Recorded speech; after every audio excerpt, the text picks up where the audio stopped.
Les émotions sont-elles nos amis? Bonjour et bienvenue dans cette nouvelle vidéo de la chaîne YouTube Épanouie Vie. Je m'appelle Angélique et je partage régulièrement avec toi des outils de développement personnel pour vivre en conscience, mieux vivre en conscience. Alors aujourd'hui je voulais vous parler des émotions parce que souvent c'est très négatif dans ta vie, et bien au contraire ça doit être quelque chose de positif parce que les émotions sont un curseur pour t'aider à savoir où tu en es et ce que tu dois faire. Elles sont là pour t'aider en réalité. Ce qu'il faut savoir, c'est que sans faire un cours de biologie, nous avons plusieurs cerveaux. Et le cerveau reptilien, c'est le cerveau d'origine, où on fonctionnait beaucoup avec nos émotions, c'est-à-dire qu'il n'y avait pas de réflexion ni de mise en lien avec les autres cerveaux. On était plutôt en réaction, c'est-à-dire une émotion et une réaction. C'est d'ailleurs ce qui se passe encore aujourd'hui lorsque tu es en colère. Je ne te donnerai pas le conseil d'essayer de discuter ou de donner ton point de vue à quelqu'un lorsque tu es en colère, parce que qu'est-ce qui va se passer? Tu vas plutôt lui bouffer le nez. Donc, les émotions, qu'est-ce qui se passe quand tu es en colère? Eh bien voilà, justement, tu vas être soit dans l'attaque, quand tu es dans la peur, tu vas être dans l'évitement. Quand tu vas être dans la tristesse, tu vas peut-être être dans le repli. Enfin, il y a des curseurs comme ça, des ressentis qui sont associés aux émotions et qui te donnent des indicateurs de qu'est-ce que tu es en train de vivre présentement dans ta vie. Alors par exemple, si tu es en colère, avant de te mettre en colère sur quelqu'un, réfléchis pourquoi tu es en colère. Alors il se peut, alors cette réflexion peut se faire non pas dans un premier temps mais plutôt dans un deuxième temps où tu seras quand même un petit peu plus calmé et tu auras pris du recul avec ces émotions. Donc la première phase, c'est de prendre du recul avec tes émotions pour pouvoir mieux l'identifier et savoir ce qu'elle a à t'apprendre sur toi-même. Alors tu peux réfléchir pourquoi est-ce que tu es en colère. Je disais donc souvent c'est relié à des conflits de territoire. Alors aujourd'hui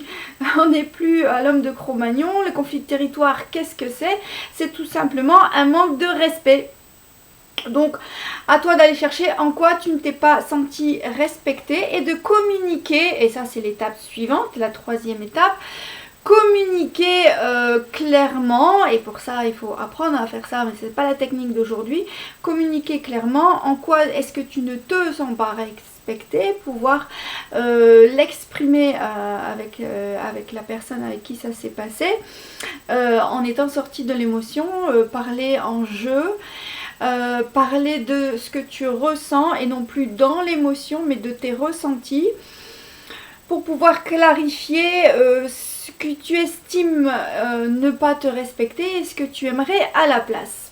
Voilà, tout ça ce sont des techniques, mais c'est pas le sujet de la vidéo. Aujourd'hui le sujet de la vidéo c'est de t'indiquer qu'en réalité les émotions elles sont là pour t'aider. Quand tu vis de la tristesse, au lieu d'éviter tout le monde et de te replier, peut-être est-ce que tu peux aller chercher plus loin quelle est cette tristesse. Et puis l'idée c'est pas de vivre dans la tristesse toute sa vie parce que ça deviendrait une dépression. Non, il faut aller chercher qu'est-ce qui s'est passé, quel événement t'a rendu comme ça et y travailler et te faire aider s'il le faut. Mais on n'est pas fait, nous êtres humains, on n'est pas fait pour vivre dans la dépression ou la tristesse. D'accord? C'est un curseur pour t'aider à identifier ce que tu as à travailler sur toi. Si tu as peur, alors les peurs elles nous mettent dans l'évitement et l'évitement nous empêche de nous mettre en action. Bien souvent c'est ça, donc on n'arrive pas à prendre des décisions, on est figé, ça c'est l'évitement et c'est dû à nos peurs. Alors pareil, donc quand tu as pris du recul par rapport à ça, tu as identifié ta peur, il y a tout un système de relations et de ressentis où tu vas pouvoir faire des liens et travailler sur tes peurs pour les dépasser. Alors c'est justement le travail que l'on fait avec un coach. Tiens, par hasard. En tout cas, voilà, ne reste pas dans tes émotions, ne réagis pas avec tes émotions. L'étape d'après, c'est ne plus être en réaction. Donc l'étape d'après, c'est d'être en action, d'être actif plutôt que réactif.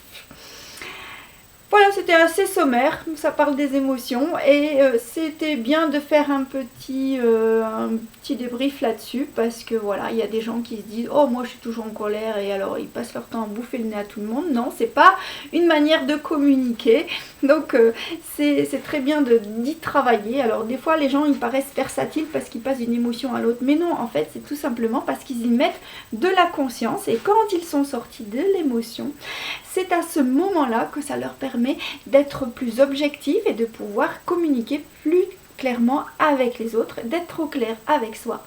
C'est ça les outils de développement personnel.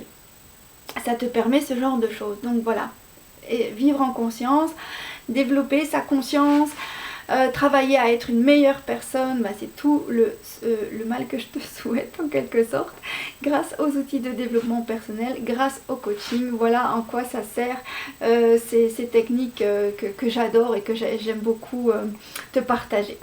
Alors je te dis à très bientôt, c'est le moment de nous quitter, à très bientôt coach mon vôtre, n'oublie pas de liker, bye bye.